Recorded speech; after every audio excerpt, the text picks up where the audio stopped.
Human interconnectedness has reached unprecedented levels in only a fraction of our history. Both the scope and facility of our reach has no historical analog. We can watch ourselves from space in real time, the traffic on our street corner, or each other. In only the last 10 years, social media became the dominant mode of internet engagement for the world. Social media both changes who we are and how we see one another. Our online experiences are increasingly virtual, a simulation of real life that's both commodified and exploited. From the mid-20th century onward, philosophers and media critics concerned themselves with the development of simulation and virtuality. They found ways to decipher this technological riddle. One of the most influential thinkers of this time was Jean Baudrillard.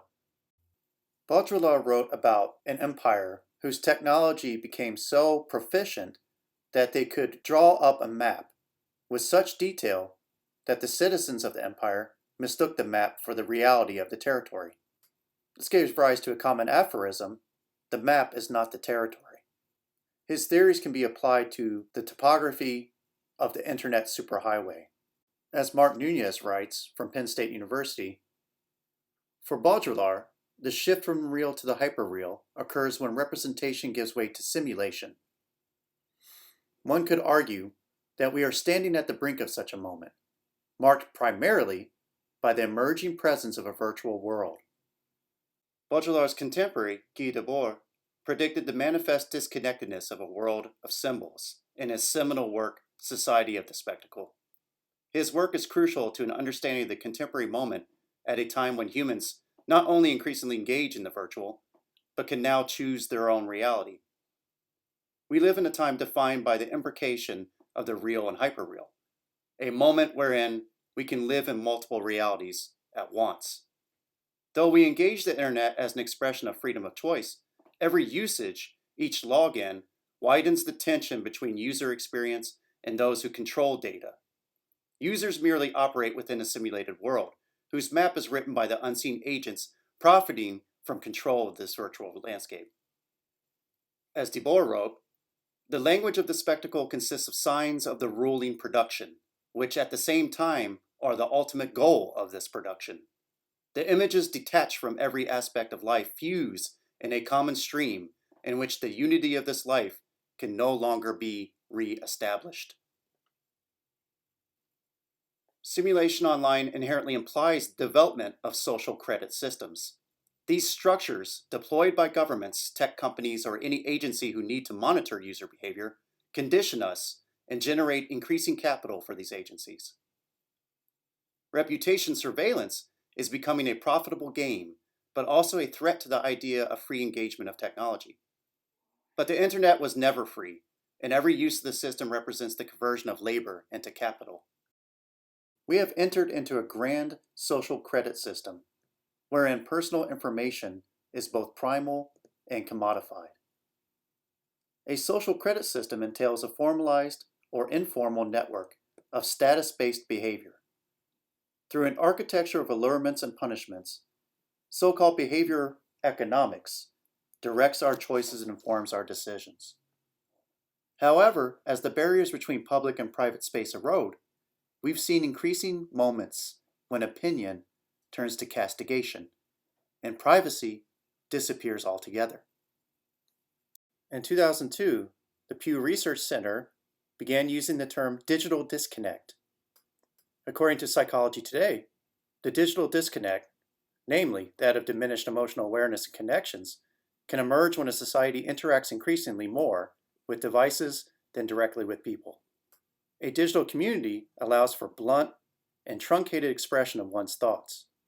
Its anonymity emboldens people to express very harsh opinions about others.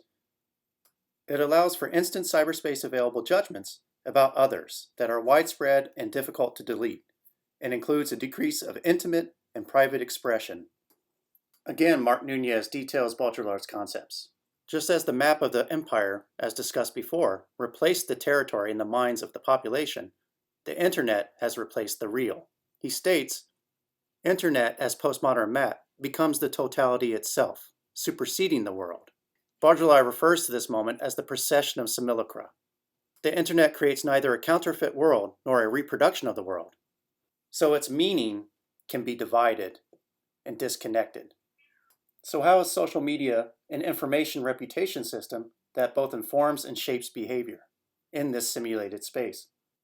The issue of behavioral control online is a product of the attributes of the medium itself.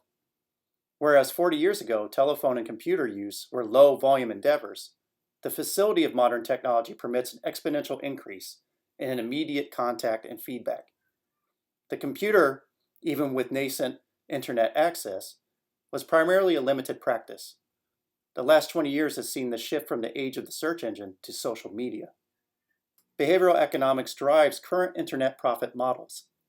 The Wall Street Journal states online companies who deploy this methodology outperform their peers by 85% in sales growth.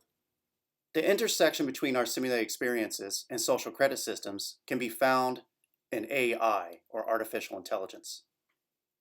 Our most pertinent and violent collision with the simulated world arrives through our interactions with AI. Simulacra have been depicted for decades in media in the visage of the android or robot. Only with the internet and advent of social media are we now engaged as a species with the sentient product of our own minds. AI bots increasingly collect user behaviors online. Assigning social credit scores aim to encourage reliable use of websites. Engadget details how Airbnb uses AI to monitor online traffic, crawling users' social media looking for traits such as conscientiousness and openness against identity checks from what they call secure third-party databases. They write, it uses artificial intelligence to mark down those found to be associated with fake social network profiles or those who have given any false details. The patent for the AI also suggests users are scored poorly if keywords, images, or video associated with them are involved with drugs or alcohol, hate websites, or organizations, or sex work. This raises the question, which websites or behaviors do they mark down as negative? Lifestyle choices, gender representation, etc. Guy Debord predicted an era of spectacle characterized by wholesale alienation and disconnectedness. His esoteric prose becomes evidently prescient if we change one word from his dialogue. The spectacle, or internet, represents itself simultaneously as all of society, as part of society, and as instrument of unification. As a part of society, it is specifically the sector which concentrates all gazing and all consciousness. Due to the very fact that this sector is separate, it is the common ground of the deceived gaze and of false consciousness, and the unification achieves is nothing but an official language of generalized separation. In the dislocated age of instant feedback, simulation, reputation management, and the ubiquity of surveillance, who determines what is real? Neologisms like fake news, Zoom fatigue, data drainers, and corona news exemplify the overlapping realities of the day. Reality has never been so quantifiable, definable, and relatable, but at the same time so peripheral. The biggest question of the era of social media may not be what is real, but what is real for oneself, as experience and reality no longer necessitate the other.